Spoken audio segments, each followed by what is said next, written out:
বা economic ডেভেলপমেন্টত interest আছে তেতিয়াহ'লে মানে ইয়াতে মাল্টিডিসিপ্লিনাৰী কোৰ্চ এটা আছে য'ত মানে সোশিঅ' ইকনমিক ডেভেলপমেন্ট ষ্টেটিষ্টিক্স মেথমেটিক্স আমি গোটেইখিনি লাৰ্ণ কৰিব পাৰোঁ মানে কেনেকে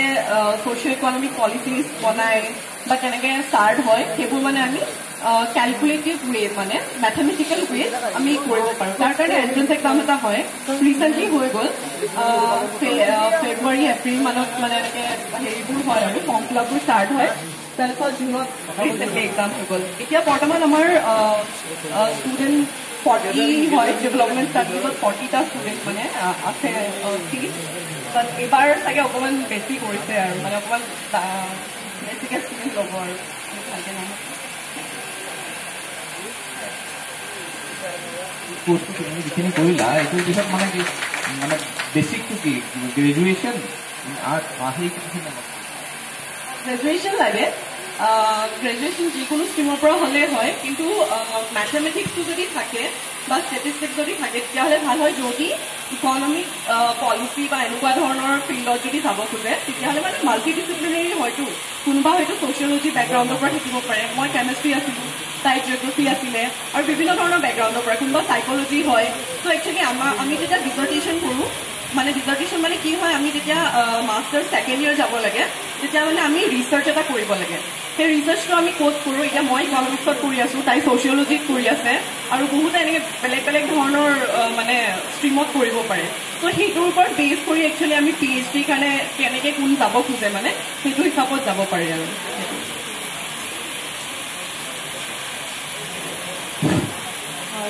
অলপ ব্ৰেক লৈ ল'লো ন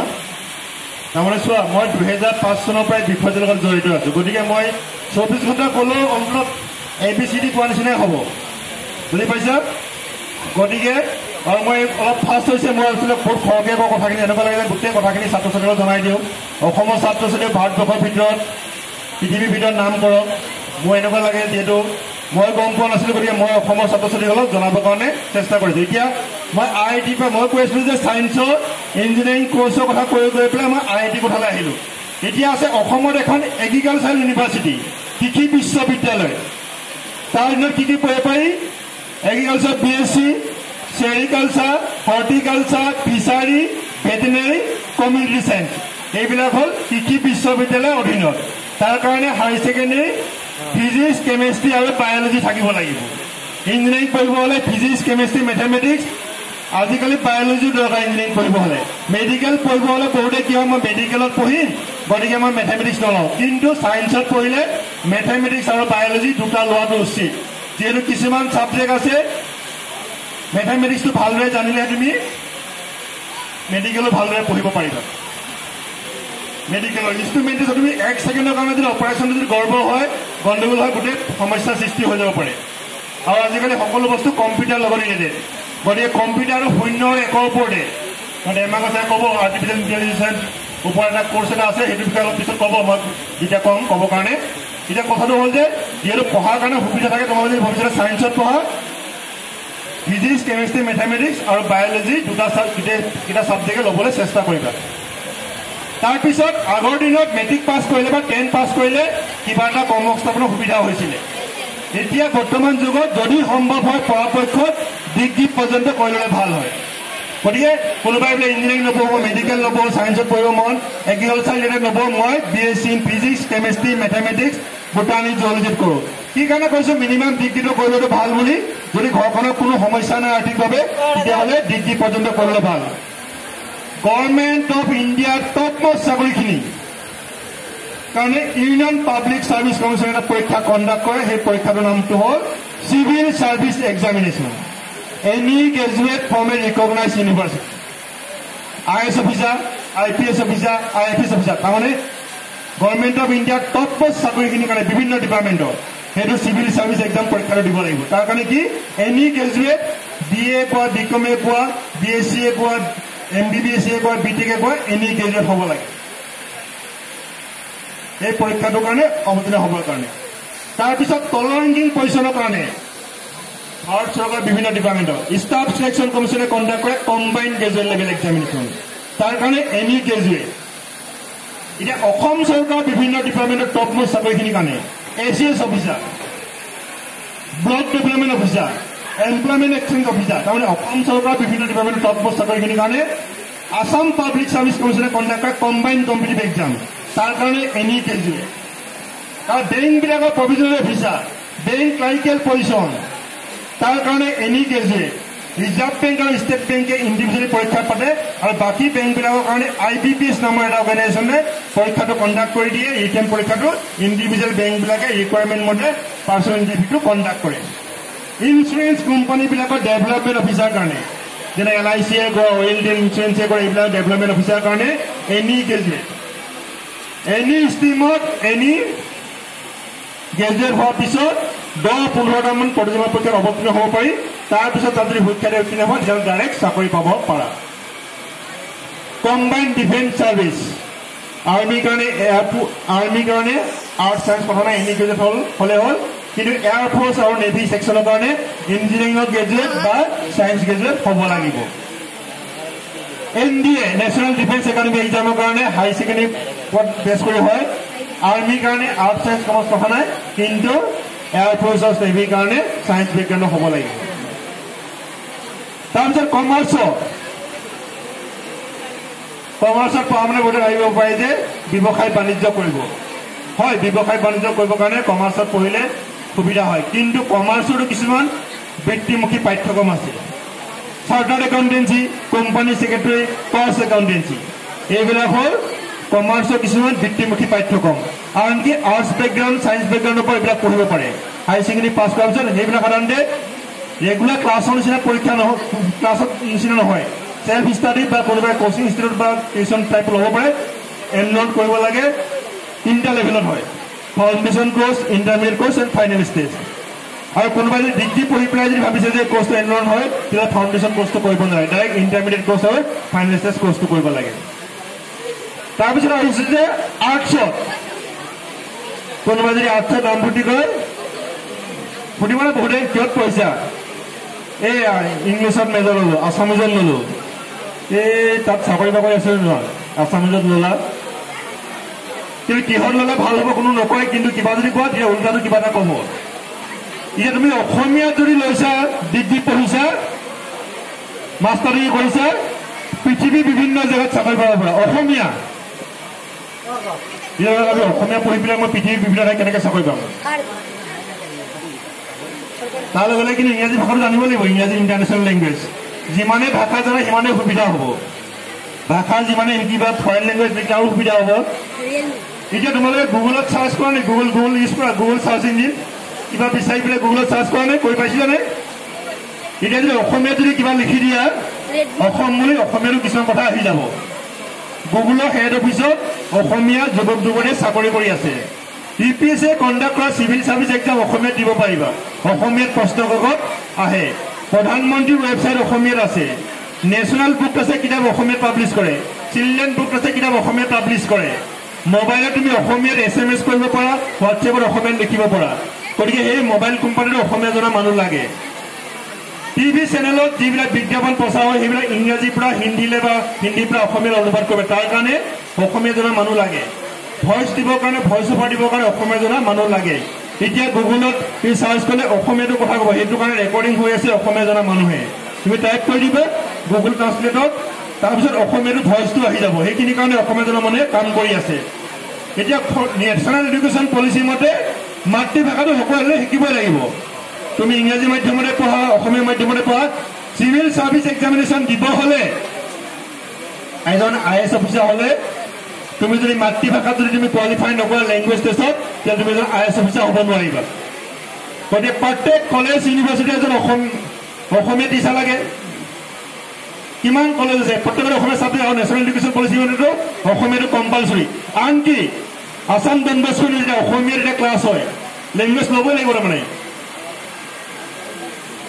এতিয়া যিসকলে অসমীয়া জানে আনকি এতিয়া মই অসমীয়া 2009ত ইণ্টাৰনেটত লিখিছিলোঁ এতিয়া আমি এটা all India council of technical ইনষ্টিটিউচনে কৈছে যে অসমীয়া ৱৰ্কশ্বপ পাতিব লাগে অসমীয়া ৱৰ্কশ্বপ পাতিব লাগে তাৰ কাৰণে আমাক 2 লাখ টকা গ্ৰাণ্ট দিছে অসমীয়া মাধ্যমত পাতিব লাগে সেই 2009 চনৰ ইণ্টাৰনেটত অসমীয়া লিখা এতিয়া সেইটো প্ৰয়োগটো হৈছে মই এতিয়া 2024 চনত তাৰ কাৰণে AICTE আমাক 2 লাখ টকা দিছে ৱৰ্কশ্বপ পাতিবৰ কাৰণে অসমীয়া মাধ্যমত গতিকে যিমানে ভাষা শিকিবা সিমানে কামত আহিব। গতিকে মই অসমীয়া মাতৃভাষা হিচাপে কৈ পেলাই ক'লো যে অসমীয়া ভাষাটো যদি ভালকে শিকা, অসমীয়া যদি ভালকে ডিগ্ৰী মাষ্টাৰ ডিগ্ৰী কৰা, তেতিয়াহ'লে পৃথিৱীৰ বিভিন্ন প্ৰান্তত চাকৰি পাব পৰা। এতিয়া তোমাৰ যদি এখন কিতাপ ইংৰাজীৰ পৰা অসমীয়ালৈ বা অসমীয়াৰ পৰা ইংৰাজীলৈ অনুবাদ কৰা সেইখন যদি বেষ্ট চেলাৰ হয়, তেতিয়াহ'লে তুমি আৰু বেলেগকে একো কাম কৰিব নালাগে। সেইখনৰ ৰয়েলটিৰ যোগেদি তোমাৰ জীৱন জীৱিকা পথ হৈ উঠিব পাৰে। তাৰমানে মই ক'ব বিচাৰিছো যি কৰা সেইটো ভালদৰে কৰিব লাগিব। তাৰপিছত তুমি ডিগ্ৰী কৰিলা, ছায়েন্সতে কৰিলা, আৰ্টছতে কৰিলা, কমাৰ্চতে কৰিলা, এনি গ্ৰেজুৱেট হোৱাৰ পিছত কিছুমান পাঠ্যক্ৰম আছে যি পাঠ্যক্ৰমবিলাক মানে এনি গ্ৰেজুৱেট হোৱাৰ পিছত কৰিব পাৰে। যেনেকে ল, এনি গ্ৰেজুৱেট কিছুমান আছে হায়াৰ ছেকেণ্ডেৰী পাছ কৰাৰ পিছত ইণ্ডিকেটৰ ল কৰিব পাৰিবা। Journalism, tourism, foreign language any graduate হোৱাৰ পিছত কৰিবা। লাইব্ৰেৰী চায়েন্স, মই ডক্টৰ লাইব্ৰেৰী চায়েন্সৰ বিষয়ে অলপ ক'বৰ কাৰণে কৈছোঁ। Library and information science any গ্ৰেজুৱেটে কৰিব পাৰে। ক'ত ক'ত থাকে তেখেত অলপ ভালকে মই কম, কিন্তু তেখেত যিহেতু লাইব্ৰেৰীতে কাম কৰে, IIT গুৱাহাটী লাইব্ৰেৰী চায়েন্সৰ বিষয়ে অলপ ক'ব। নমস্কাৰ, মোৰ নাম মিণ্টু দত্ত। মই IIT গুৱাহাটী লাইব্ৰেৰীতে কৰ্মৰত হৈ আছোঁ। আপোনালোকক মই এটা কথা ক'ব বিচাৰোঁ যে আপোনালোকে কি হ'ব কি নহ'ব তাৰ যিটো মেৰুদণ্ড সেইটো নিৰ্ধাৰণ কৰে আপোনালোকৰ বৰ্তমান অৱস্থাটো। বৰ্তমান অৱস্থাটো এনেকুৱা যে আপোনালোকৰ কাৰ পঢ়াৰ প্ৰতি কিমান আগ্ৰহ সেইটোহে ডিপেণ্ড কৰিব যে আপুনি ডাঙৰ হৈ পেলাই আপোনাৰ যিটো গ'ল, আপোনাৰ যিটো এইম, এইটো আপুনি এচিভ কৰিবলৈ কিমান সক্ষম হ'ব। ফলত মই যিহেতু আপোনালোকে এতিয়া ক্লাছ 9, 10, 11, 12ৰ ষ্টুডেণ্ট ইয়াতে আছে, মই চবক এটাই আগ্ৰহ কৰিম যে আপোনালোকে এতিয়া পঢ়া শুনাৰ প্ৰতি মনোযোগ দিয়ক। পিতৃ মাতৃ, অভিভাৱক আৰু স্কুলৰ টিচাৰৰ কথা ভালদৰে শুনক। তেওঁলোকে যিটো ধৰণৰ পৰামৰ্শ দিয়ে সেই পৰামৰ্শ ফ'ল' কৰি গ'লে আপোনালোকে নিজৰ এইমটো ফুলফিল কৰিব পাৰিব। এতিয়া মই লাইব্ৰেৰী চায়েন্সৰ কথা ক'ব বিচাৰিছোঁ। লাইব্ৰেৰী চায়েন্সটো এনেকুৱা এটা কোৰ্চ যিটো সাধাৰণতে চবেই নিজৰ ইচ্ছাকৃতভাৱে নকৰে। যিটো বৰ্তমান ট্ৰেণ্ড চলি আছে বা আগৰ পৰা চলি আহি আছিলে, মানুহে ডিগ্ৰী পাছ কৰাৰ পিছত কিহত এডমিশ্যন ল'ম, কি চাকৰি কৰিম, কি নকৰিম ভাবি হাবাথুৰি খাই থাকে। আৰু সেইটো সময়ত গৈ পেলাই কিছুমানে লাইব্ৰেৰী চায়েন্স কোৰ্চ কৰে, কিছুমানে বেলেগ বেলেগ ডিগ্ৰী মাষ্টাৰ ডিগ্ৰী কোৰ্চত সোমাই যায় আৰু তাৰ পিছত গৈ পেলাই নিজৰ লাইফটো ছেটেল কৰে। লাইব্ৰেৰী চায়েন্সটো এতিয়াৰ পৰা যদি আপোনালোকে স্কুলতে লাইব্ৰেৰী আছে সৰু এখন, আপোনালোকে সেই লাইব্ৰেৰীত যাব, লাইব্ৰেৰীটো চাব, তাতে আপোনালোকৰ কিছুমানৰ ইণ্টাৰেষ্ট ক্ৰিয়েট হ'ব পাৰে। চবৰ নহ'ব, কিন্তু কিছুমানৰ ইণ্টাৰেষ্ট ক্ৰিয়েট হ'ব যে লাইব্ৰেৰীটো কেনেকৈ মেনেজ কৰে, কেনেকুৱাকৈ লাইব্ৰেৰীৰ সহায়তাত যে মানুহ ষ্টুডেণ্টবিলাকে পঢ়া শুনা কৰি ভাল শিক্ষা গ্ৰহণ কৰিব পাৰে। সেই বস্তুটোৰ কাৰণে কি কোৰ্চ কৰিব লাগে, কেনেকৈ কৰিব লাগে, সেইটোকেই মই এতিয়া এক্সপ্লেইন কৰি আছোঁ। সেইটো হৈ গ'ল লাইব্ৰেৰী চায়েন্স কোৰ্চটো দুই ধৰণৰ হয়। এটা হৈ গ'ল বেচেলাৰ্ছ ইন লাইব্ৰেৰী চায়েন্স আৰু এটা হ'ল masters in library science. Bachelors in library চায়েন্সটো আজিকালি কি হৈছে, বন্ধ হৈ গৈছে। এটা জেগাতে আছে, এইটো হ'ল অপেন ইউনিভাৰ্চিটিবিলাকত আছে, যিটো আপুনি ডিগ্ৰী কমপ্লিট কৰাৰ পিছতেহে কৰিব লাগে, যাক আপুনি 10+2+3 মানে ডিগ্ৰী কমপ্লিট কৰাৰ পিছত গৈ পেলাইহে 1 বছৰীয়া কোৰ্চ হয়। তাৰ বাহিৰে ইউনিভাৰ্চিটিবিলাকে 2 বছৰীয়া master degree in library science course কৰায়, যিটো হৈ গ'ল আপুনি ডিগ্ৰী কমপ্লিট কৰাৰ পিছত ইউনিভাৰ্চিটিবিলাকত আপুনি এণ্ট্ৰেন্স টেষ্ট দিব লাগে আৰু এই এণ্ট্ৰেন্স পাছ কৰাৰ পিছত আপুনি লাইব্ৰেৰী চায়েন্সত এডমিশ্যন পায়, যিটো 2 বছৰৰ মাষ্টাৰ ডিগ্ৰী কোৰ্চ হয়। ডিগ্ৰী যিটো পায় তাক MLIC ডিগ্ৰী বুলি কয়। আৰু এই MLIC ডিগ্ৰী কৰাৰ পিছত প্ৰতিটো কলেজ, প্ৰতিটো হায়াৰ ছেকেণ্ডেৰী স্কুল আৰু বেলেগ বেলেগ ইনষ্টিটিউশ্যনত আপোনালোকে লাইব্ৰেৰী চায়েন্সত চাকৰি জইন কৰিব পাৰে। আৰু সেই লাইব্ৰেৰীবিলাকত আপোনালোকৰ প্ৰধান কাম হৈ যায় যে ষ্টুডেণ্টক বা লাইব্ৰেৰী ইউজাৰবিলাকক কি ধৰণে আপুনি পঢ়াৰ মেটেৰিয়েল, অকল কিতাপ নহয়, কিতাপৰ বাহিৰতে বহুত বস্তু থাকে, সেই পঢ়াৰ মেটেৰিয়েলবিলাক কেনেকুৱাকৈ আপুনি ৰেডি কৰি পেলাই ষ্টুডেণ্টৰ ওচৰতে আগবঢ়াই দিব পাৰে। তো সেই কামটো বহুত সন্মানজনক কাম হয়। যেনেকৈ স্কুলৰ টিচাৰবিলাক এটা সন্মানীয় কাম কৰে, যেনেকৈ কলেজৰ লেকচাৰাৰ প্ৰফেচাৰবিলাকে সন্মানীয় কাম কৰে, একেধৰণে লাইব্ৰেৰী চায়েন্সৰ যিটো প্ৰফেশ্যন, সেই প্ৰফেশ্যনত মানুহবিলাক বৰ সন্মানেৰে এই কামবিলাক কৰিব পাৰে। আৰু এই সন্মানবিলাকৰ কাৰণে যদি আপোনালোকে ভাবে যে এই সন্মানৰ আপোনালোকৰ অধিকাৰী হ'ব বিচাৰে, তেতিয়াহ'লে এই এটা কোৰ্চ, যিটো কোৰ্চ আপোনালোকে মনত কৰি ৰাখিব পাৰে যে আমিও ডাঙৰ হৈ পেলাই এই কোৰ্চটো কৰিব পাৰোঁ। আৰু মই আপোনালোকক একদম ফ্ৰেংকলি কৈ আছোঁ কথাটো যে এই কামটো বৰ আৰামৰ কাম, ইমান কষ্ট নাই, কিন্তু ইমান চেলেঞ্জ বোলা কোনো বস্তু নাই, বহুত আৰামত কৰিব পাৰিব এই কামটো। আৰু সন্মানো পাব আৰু মূল্যও পাব, সেইটো দৰমহা ভাল পাব। ফলত আপোনাৰ জীৱন সুখী হ'ব আপুনি যদি এই কোৰ্চটো কৰিব বিচাৰে। কোৰ্চৰ বিষয়ে ইমানটো যদি আৰু বেছি কিবা জানিব বিচাৰে, কোৰ্চবিলাক আমাৰ গুৱাহাটী ইউনিভাৰ্চিটিৰ আণ্ডাৰতে কোৰ্চ আছে আৰু এতিয়া ডিব্ৰুগড় ইউনিভাৰ্চিটিৰ আণ্ডাৰতো এই কোৰ্চটো ষ্টাৰ্ট কৰা হৈছে। ইভেন শিলচৰ যিটো আসাম ইউনিভাৰ্চিটি শিলচৰ কেম্পাছ আছে তাতেও এইটো কোৰ্চ চলি আছে বৰ্তমান এই 3 জেগাত আছে তাৰ বাহিৰে আপুনি ওপেন ইউনিভাৰ্চিটিবিলাক আছে যেনেকৈ ইগনো ওপেন ইউনিভাৰ্চিটি হয় তাতেও এই কোৰ্চটো কৰিব পাৰে কোনোবা ব্যক্তি যদি এতিয়া বৰ্তমানে ধৰক আপোনালোকৰ পৰিয়ালৰে ডিগ্ৰী কমপ্লিট কৰি এনে বহি আছে বা চাকৰিৰ কাৰণে ট্ৰাই কৰি আছে এনে বহি থাকিব নালাগে তেওঁক আপোনালোকে এই কোৰ্চটো কৰিবৰ কাৰণে গৈ পেলাই ঘৰত জনাব পাৰে তেতিয়াহ'লে তেওঁ এই কোৰ্চটো ইগনোৰ আণ্ডাৰত কৰি পেলাই বিভিন্ন চাকৰিৰ কাৰণে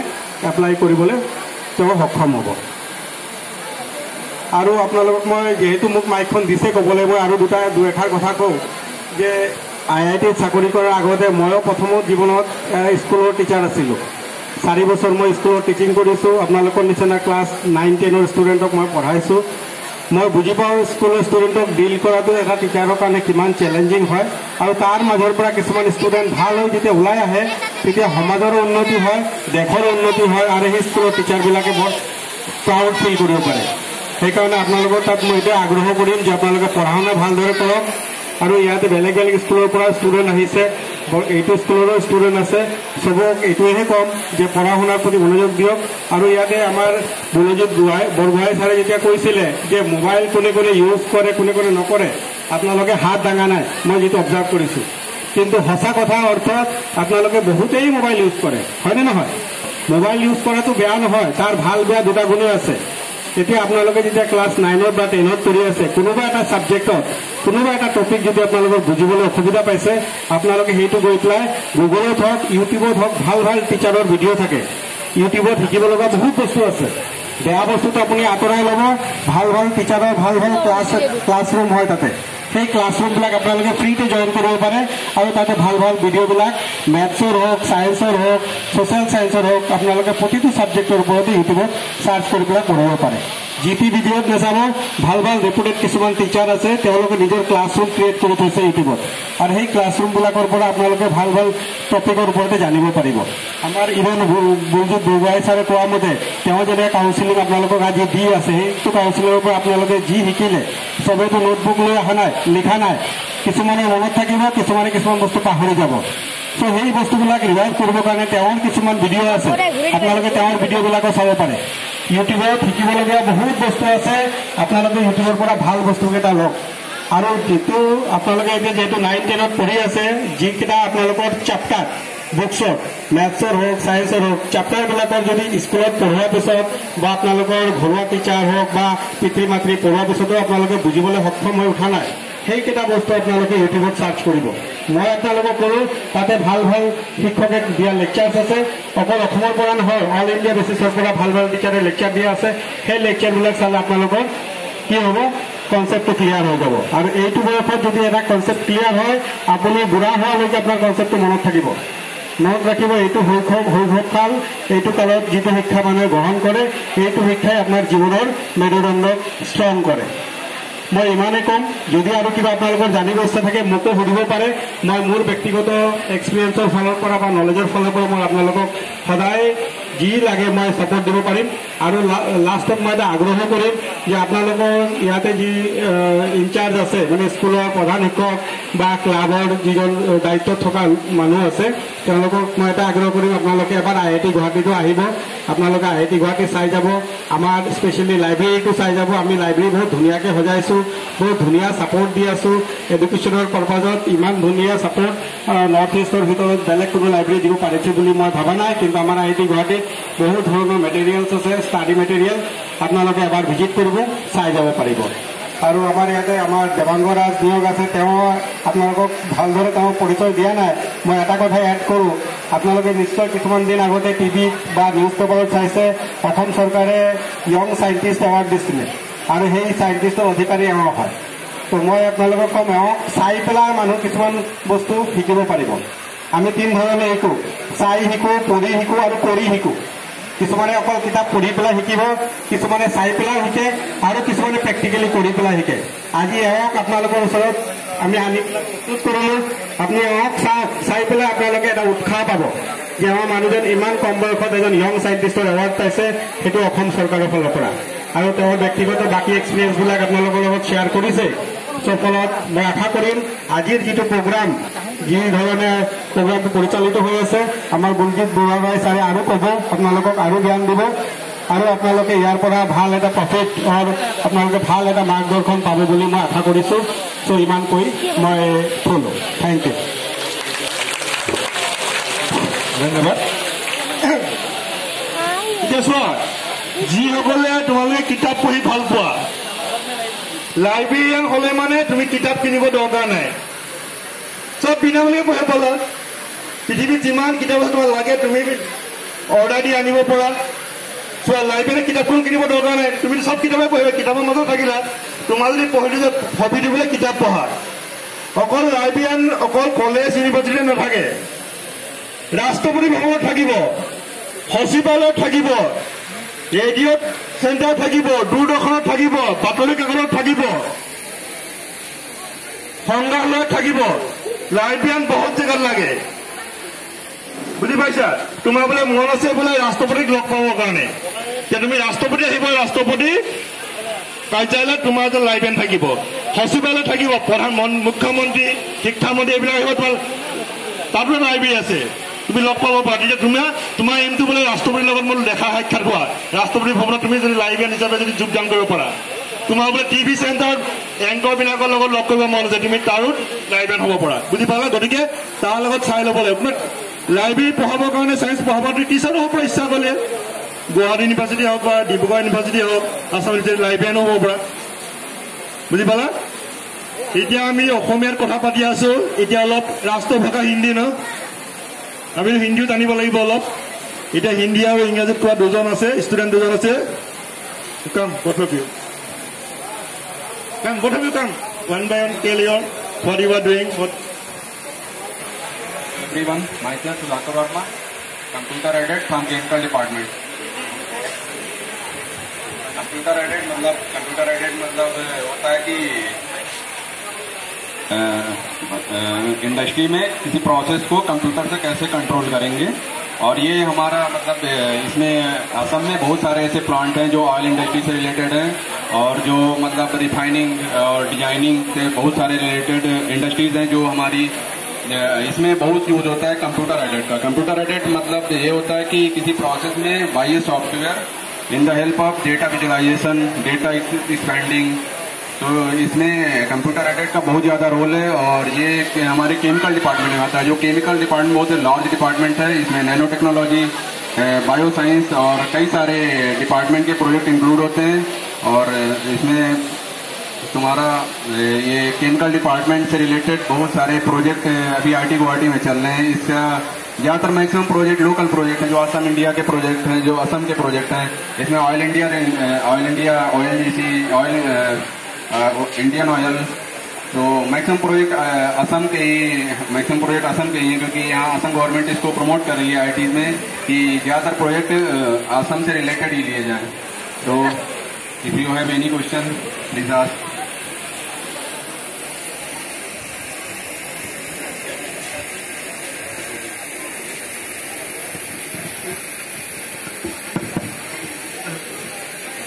नमस्ते मैं शिवा वर्मा। मैं अपनी जर्नी शेयर करना चाहूँगा ये 10+2 से, जो कि तुम्हारे लिए साथ थोड़ा बहुत हेल्पफुल हो, कुछ सीख सको, कुछ स्टेप फॉलो कर सको। मैंने 10+2 बायोलॉजी, केमिस्ट्री एंड फिजिक्स में किया। उसके बाद मैं UPT Uttar Pradesh technical university के लिए एंट्रेंस एग्जाम दिया। उसके लिए मैंने बीटेक में बायोटेक्नोलॉजी इंजीनियरिंग किया। ड्यूरिंग बीटेक के समय मैंने GATE graduate aptitude test in engineering में की तैयारी किया। इसके लिए मैंने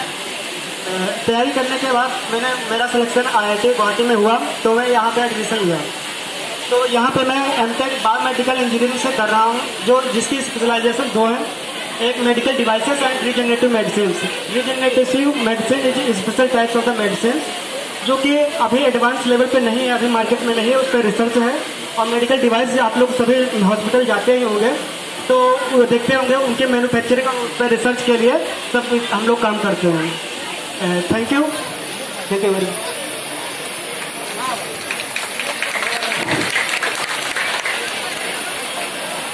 Now it is an age of information technology. এতিয়া হ'ল কম্পিউটাৰ যুগ তুমি আৰ্টছতে পঢ়া ছায়েন্সতে পঢ়া কমাৰ্চতে পঢ়া সকলোকে কম্পিউটাৰ জ্ঞানটো লাগিব এতিয়া তুমি যেতিয়া 12 পাছ কৰিবা নীট এক্সামে কোৱা JEE এক্সামে কোৱা CEE এক্সামে কোৱা অনলাইনত আবেদন কৰিব লাগিব গতিকে তোমালোকে প্ৰত্যেকে যাৰ যেনেকৈ সুবিধা হয় 10 পাছ কৰাৰ পিছত বা 12 পঢ়ি থাকোঁতে বা 11 পঢ়ি থাকোঁতে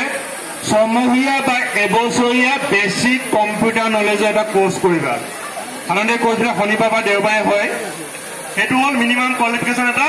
যিকোনো চাকৰিৰ কাৰণে আবেদন কৰিলে দেখিবা যে এটা লিখা থাকে যে ছমহীয়া বা এবছৰীয়া basic computer knowledge is essential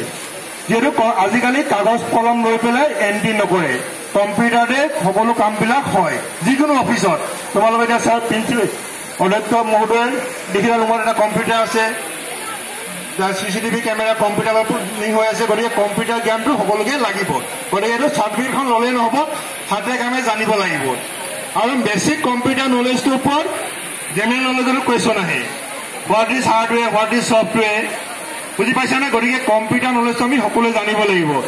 আজিকালি ডে টু ডে লাইফত কম্পিউটাৰটো সকলোতে প্ৰয়োগ হয় এতিয়া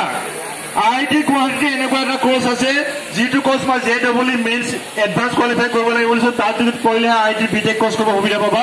কিন্তু JEE মেইনছ এডভান্স কোৱালিফাই নকৰাকৈ কিছুমান পাঠ্যক্ৰম আছে যিটো পাঠ্যক্ৰমৰ বিষয়ে ডিটেইল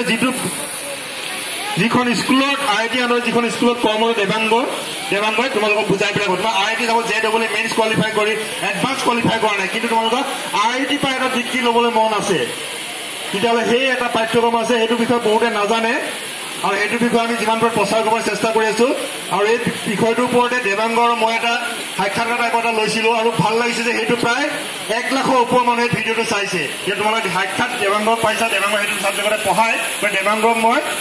দেৱাংগৰাজক সেই বিষয়টোৰ ওপৰত মই ক'বৰ কাৰণে অলপ কৈছোঁ তাৰপিছত মই কুৱেশ্যন ল'ম কুৱেশ্যনৰ ভিত্তি কৰি পেলাই উত্তৰবিলাক দিবলৈ চেষ্টা কৰিম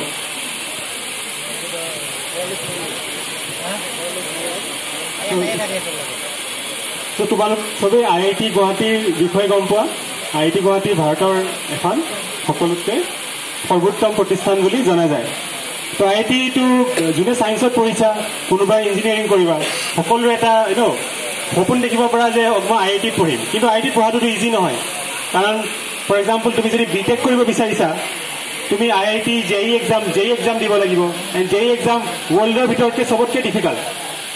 কাৰণ JEEত এক্সাম দিয়ে তোমাৰ কিমান বহুত মানুহে দিয়ে 10 লাখে দিব তাৰ ভিতৰত চিলেক্ট কেইটা কৰিব 10,000 গতিকে আৰু গোটেই ভাৰতৰ ল'ৰা ছোৱালী দিব হয় নাই গতিকে কিন্তু কথাটো হ'ল যে এতিয়া ছাৰে যিটো ক'লে যে তুমি IIT এটা ডিগ্ৰী ল'ব খুজিছা গ্ৰেজুৱেশ্যন গতিকে কথাটো হ'ল যে BTechটোৱে এটাই অপশ্যন আছে নেকি যে তুমি JEE এক্সামটো পাছ কৰিহে মেইনছ এডভান্স দি ইমান কমপ্লিকেটেড এক্সামটো দিহে তুমি IIT পৰা ডিগ্ৰী পাবা সেইটো আছিলে হা 2 বছৰ আগলৈকে ইনফেক্ট এবছৰ আগলৈকে আছিলে তেনেকুৱা যে তুমি অকল সেই ধৰণেহে তুমি BTech